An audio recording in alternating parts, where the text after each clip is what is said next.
Olá! Hoje a gente mergulha na obra do filósofo André Comte Sponville para tentar entender a busca mais fundamental de toda a humanidade, a felicidade. E olha, as ideias que vamos ver aqui podem virar de cabeça para baixo tudo o que a gente costuma pensar sobre o que é ser feliz. Para começar, essa observação super potente do Pascal. Todo mundo busca a felicidade, sem exceção. É o motor por trás de cada uma das nossas ações, das mais simples até as mais drásticas. É daqui que parte nossa jornada. E isso já nos joga direto no nosso primeiro ponto, o paradoxo da felicidade. Essa é uma pergunta que, nossa, muita gente se faz, né? Aquela sensação de ter tudo para ser feliz, né? Saúde, trabalho, família, e mesmo assim a felicidade parece não estar lá. O que está faltando? Bom, segundo Comte Sponville, a resposta talvez esteja na própria maneira como a gente pensa sobre o que é felicidade. E é aqui que mora a armadilha. A gente cresce acreditando que ser feliz é conseguir o que se deseja, mas e se essa própria ideia de desejo for a raiz da nossa infelicidade? É essa provocação que a gente vai explorar agora. O que nos leva para a segunda parte, onde a gente vai fundo numa questão bem específica: a armadilha da esperança. Olha só que interessante esse conceito do Schopenhauer que o Comte Sponville usa para explicar nosso dilema. A vida, segundo ele, se move como um pêndulo. De um lado está o sofrimento de desejar o que a gente não tem, do outro, o tédio.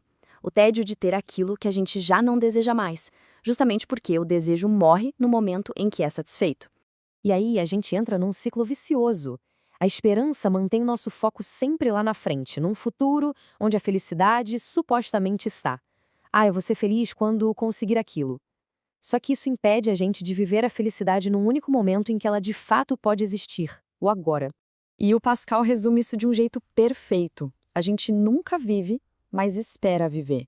E como estamos sempre nos preparando para ser felizes um dia, se torna inevitável que a gente nunca seja feliz de verdade.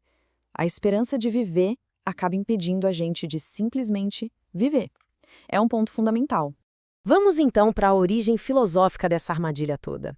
A ideia de que o desejo é, na sua essência, falta. Essa ideia vem lá de Platão. No seu famoso texto, O Banquete, ele define o desejo e, por consequência, o amor como algo voltado para aquilo que não temos, que não somos, que nos falta. E, nossa, essa definição influenciou séculos de pensamento no Ocidente. E aqui a gente vê como essa filosofia aparece na vida real, com exemplos do próprio Comte Sponville. O brinquedo de Natal, que é tão desejado, e depois que a gente ganha, fica esquecido num canto. O emprego, que parece o paraíso para quem está desempregado, mas é só trabalho para quem tem. A visão, que seria uma bênção para uma pessoa cega, mas que é algo tão comum para quem enxerga. E o amor, né? A pessoa amada faz uma falta agonizante quando está longe, mas pode se tornar tediosa quando está perto.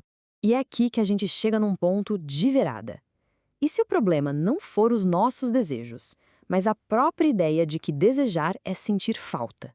E se existir um outro jeito de entender o que é o desejo? O que nos leva para a quarta seção, um novo tipo de desejo. Uma ideia proposta por outro filósofo genial. Comte Sponville nos apresenta então a alternativa de Spinoza.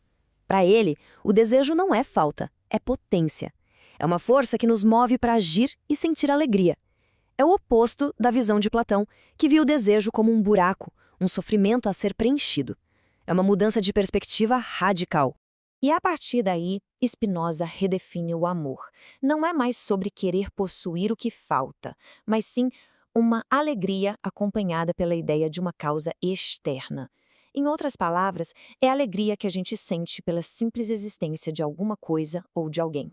Então, o ponto central é esse. O amor, segundo Spinoza, é sobre presença, não sobre ausência. É a alegria de apreciar aquilo que é, em vez de sofrer por aquilo que não é.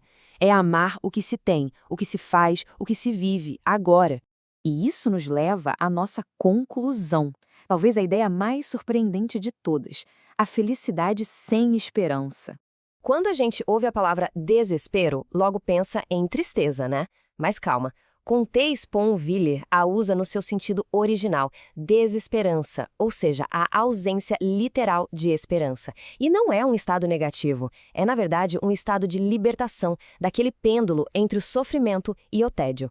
E essa ideia não é só da filosofia ocidental, não.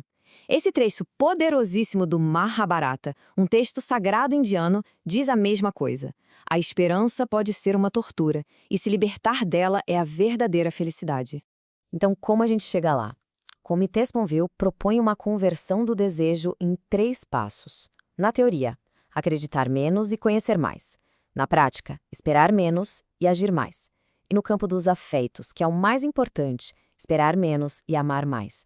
Amar o que é real, o que está presente, o que é verdadeiro. E essa é a grande lição. Felicidade não é um destino lá no futuro que a gente fica esperando alcançar. É uma realidade presente para ser vivida na ação e no amor. Não é algo para ser conquistado, mas sim algo para ser praticado. E para fechar, fica essa reflexão. O que mudaria na nossa vida se a gente parasse de esperar para viver e simplesmente começasse a viver? A resposta, quem sabe, seja a própria felicidade.